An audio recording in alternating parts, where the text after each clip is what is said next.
Good morning from Big Sky Country. I'm Stacy, owner of Montana Used Bricks. And today I'm going to just show you my shipping process. I had a buyer that sent me a really nice message about my YouTube videos and how helpful they were. So thank you very much, Danny.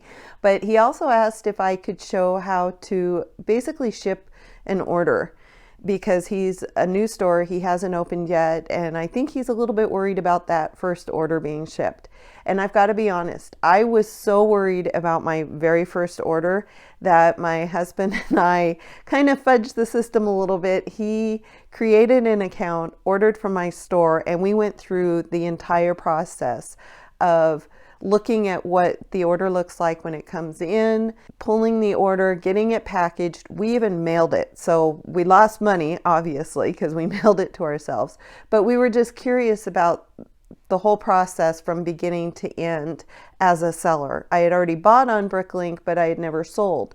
So we just wanted to see how everything would work. If you're really worried about it, that's what I would suggest. Just basically have a friend or family member order from your store. You don't have to send it like we did. My husband was just being weird and wanted to see how long it would take to go from our house back to our house. You can do that. You can have somebody that you trust order from your store and go through the process, and you can even cancel it so that you don't have to ship it. It is kind of nerve-wracking if you've never done an online store before on how to ship items out and to make sure it's packaged well and to make sure that the customer is going to be happy on the other end. For me, this was a whole new experience and I was really worried about it. So being able to go through that process without the fear of repercussions, to me, was a very necessary step in opening my store.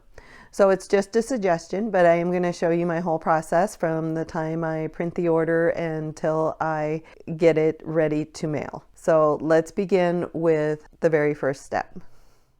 For me, the very first step in processing an order is coming to my orders received page, and I look to see which ones are new orders. I'm going to print out the new orders. So I'm going to create a new tab and come over here.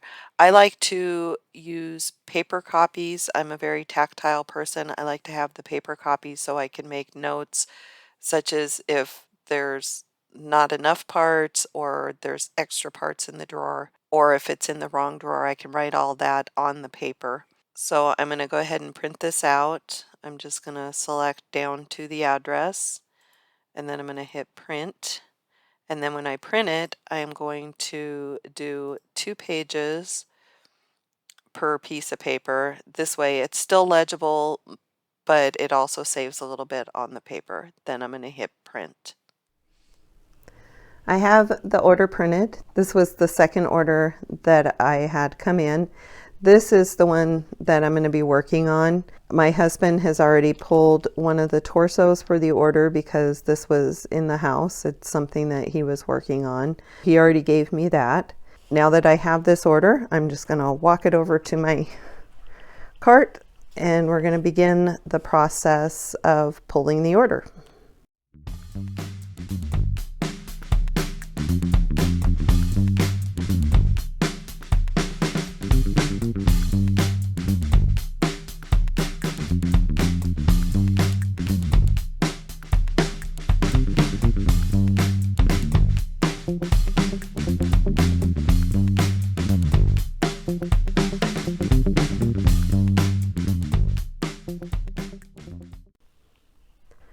I ran into a little bit of an issue already. You'll notice on this dark blue slope, I only had 10 of 16.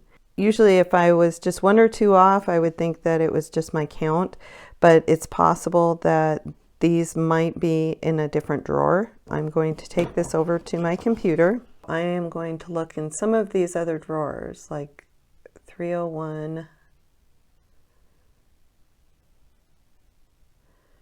and 982.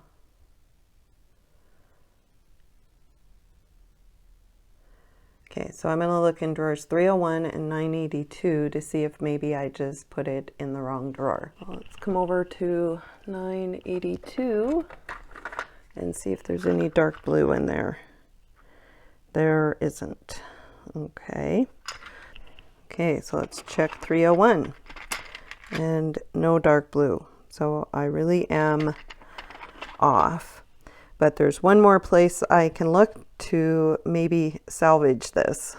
I did a massive sort last weekend, and one of the things I pulled out were the slopes. So what I will do now is I will go through this bin to see if I have any of the dark blue. I probably don't have 6 of them, but I might be able to find 2 or 3 more, so it won't be as bad as missing 6. Well, that was a bust. Not only were there not any dark blue 2x3 slopes, but there wasn't any dark blue in any other size as well. Now I'm going to have to let the buyer know that I'm going to be missing 6 of her parts. And I may give her the option of canceling the order because that is quite a few to be missing. But I'll go ahead and continue to pull it, and we'll contact the buyer and see what they want to do to remedy the situation.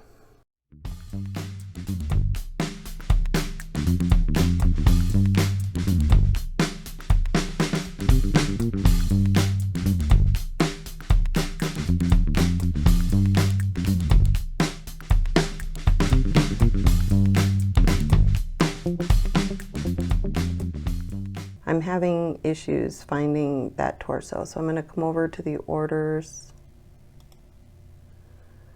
I'm going to scroll down to the torso.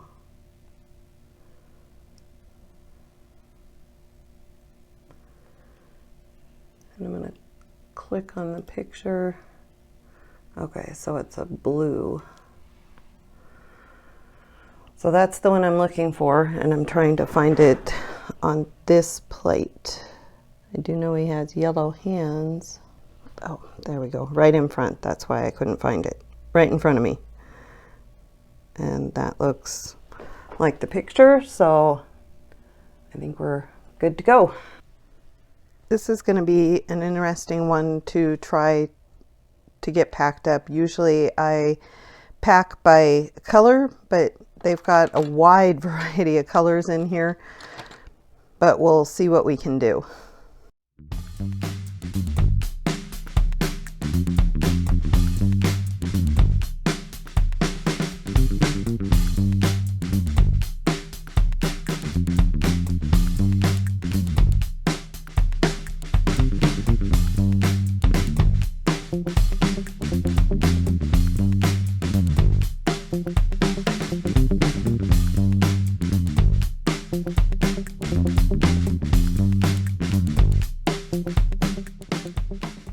I have the package all ready to go, but because I was missing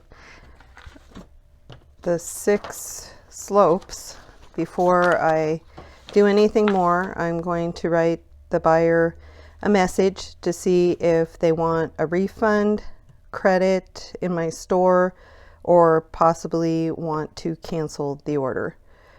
Once I write that, I'll wait a day or 2 to see if they respond. And if they don't, then I'll just go ahead and ship it, and I'll refund the amount, because sometimes they don't always look at their Bricklink messages.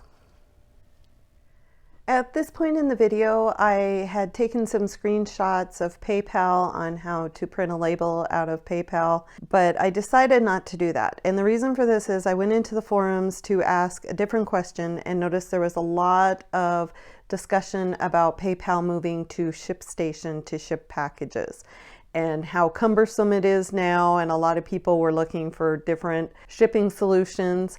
I have not yet been switched over to ShipStation. I still have the original PayPal shipping options. But because of this change, and it sounds like it's starting to be rolled out to more and more people, that I am not going to really show you how to ship out of PayPal, because whatever I post now is probably going to be out of date within a month or 2. And I'm really hoping this video will be out there longer than that. And I don't want to have information that is really stale or out of date. What I did do this morning is I did spend about an hour looking at Pirate Ship, because a lot of people in the forums were saying that they're moving to pirate ship because it's very easy to use. You still get the USPS discounts, but you also get some other shipping options. I did look at that. I was really impressed. It was very easy to set up, very easy to use. Everything I saw looked like it was very straightforward. So I might be moving to that in the future if PayPal does move me to ShipStation, because I saw some of the snapshots from ShipStation and it doesn't look all that easy to use. But that could just be me because I don't like change. I've said that before. I do not like change. The pirate ship looks like that it would be very easy for me to move my shipping to. The only con I can see so far with it is it's not integrated with Bricklink yet. I would hope that if enough people maybe call the support line or email them, that they'll eventually integrate Bricklink into their system. So you will have to do a copy and paste of the address information. But I really like the way it gives you multiple options. You can create your own settings so that you don't have to enter the width and dimensions every time. There's a setting that you can use to create those so you can have shortcuts, which seems simple enough. Maybe if I have time in the coming weeks, I will do a little pro and cons of pirate ship. If you're interested in that, leave a comment below and I will see what I can do to accommodate that. So that pretty much wraps up my how to process an order. I'm sorry I didn't get to do the very last part, but I think you guys can figure out how to ship a package. If not, go ahead and leave a comment below and I will come up with another video to show you how to do that portion. So if you enjoyed this video, go ahead and give it a thumbs up. If you really liked it, hit that subscribe button and I will see you in the next video. Bye.